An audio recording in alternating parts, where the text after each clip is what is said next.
আজকে মনে করেছিলাম যে একটু তাড়াতাড়ি উঠবো, প্লাস বাইরে যেতে হবে, যার জন্য রেডি হচ্ছি তাড়াহুড়ো করে। তো বাইরে যাব বলতে বলতে উঠতে গিয়েই লেট করে ফেলেছি। তো যাই হোক, বের হতে হতে 10:30 11টা প্রায় বেজে গিয়েছে। আর এদিকে এত রোদ, প্রচণ্ড রোদের মধ্যে এখন আমি যাব, বের হচ্ছি এই যে খোলা ভ্যানে করে, আমি প্লাস আমাদের নতুন বউ। তো যাই হোক, ভাইয়ের বউকে নিয়ে সঙ্গে করে নিয়ে এখানে আমাদের সতীহাটে আমি আজকে যাচ্ছি। দেখা যাক কী কী কেনাকাটা করতে পারি। আলহামদুলিল্লাহ আমাদের সঙ্গে আমার বাবাও ছিল। যাই হোক, শ্বশুর মিলে, শ্বশুর আর ছেলের বউ আজকে বাজার করানোর জন্য প্রথম যাওয়া হচ্ছে। যাই হোক, আমি অবশ্য অনেক দিন পর আমি আমার বাবার সঙ্গে কোথাও আজকে বের হয়েছি, এটাই সবথেকে আনন্দের বিষয়। তো যাই হোক, নতুন বউয়ের জন্য এখানে 3 পিস চুজ করা হচ্ছিল। তো যাই হোক, অনেক কিছু দেখার পর অনেকটাই দেখেছি।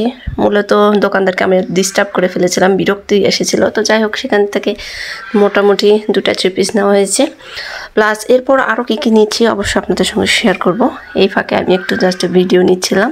এদিকে এত ধুলোর কারণে জাস্ট আমি মাস্ক খুলতে পারছিলাম না, এরকম একটা অবস্থা। এখানে এসে একটা গামছা নিতে হতো, তো জাস্ট একটা হালকা পাতলা একটা গামছা নেওয়া হয়েছে। তারপর একটা শাড়ি চুজ করা হয়েছে রেগুলার ইউজ করার জন্য, তার পছন্দ আর কি ছিল। তো যাই হোক, এইগুলো কিন্তু সব আবার আপনারা মনে করেন না যে আমি কিনে দিচ্ছি, কখনোই না। আমি যেহেতু আমার বাবাকে নিয়ে এসেছি, অবশ্যই আমার বাবা এগুলো কিনে দিচ্ছে। তো এইদিকে নতুন বইয়ের পায়ের একটা বেহাল একটা অবস্থা হয়েছে। এদিকে বৃষ্টি হয়েছিল, যার কারণে ভাঙাচুরা রাস্তায় হাঁটতে গিয়ে নতুন বইয়ের পায়ে ফোসা উঠে গিয়েছে। তো কী করা যাবে, এখানে আসতেছি আবার ইনশাল্লাহ একটা জুতা পছন্দ করতে হবে। তো যার কারণে একটা জুতা নেওয়া হয়েছে, ব্যাগ নেওয়া হয়েছে। তো সেখান থেকে আবার চলে আসলাম জুয়েলারি দোকানে।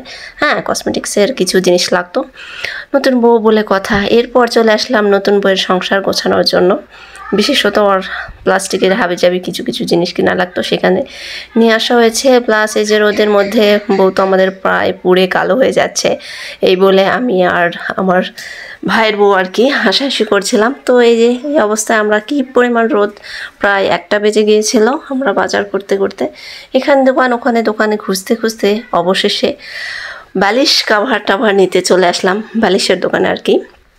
এখানে নিতে এসেছিলাম ঝাড়ু হাবিজাবি, তো অনেক কিছুই। যাই হোক, আজকে এত বাজারে ঘুরেছি, এত কিছু নিয়েছিলাম যে হাতে করে আমি আসলে ফোনই ধরতে পারছিলাম না।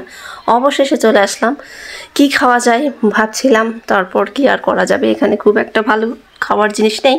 তো যাই হোক, এখানে গরমের মধ্যে যা আর কি পাওয়া যায়, কলিজা ঠান্ডা করতে চলে আসলাম। আমার ভাইয়ের বউ তো শেষই করতে পারছে না, কোনো রকমে আমি দাঁড়িয়ে থেকে আমারটা শেষ করেছি, ওর ভিডিও নিচ্ছিলাম আর কি। তো ও বলছিল ও আর খেতে চায় না, কিন্তু আমি তো ছাড়ছি না যে না, তোমাকে শেষ করতেই হবে। তো যাই হোক, এরপর আমরা আবার বাসার উদ্দেশ্যে রওনা হলাম। জীবনের প্রথমবার এরকম একটা আনন্দ দিন কাটালাম ভাইয়ের বউয়ের সঙ্গে, নতুন ভাইয়ের বউ। এই যে দেখেন কি হাঁটার ফোর্স, চলেই যাচ্ছে সে আমাকে রেখে।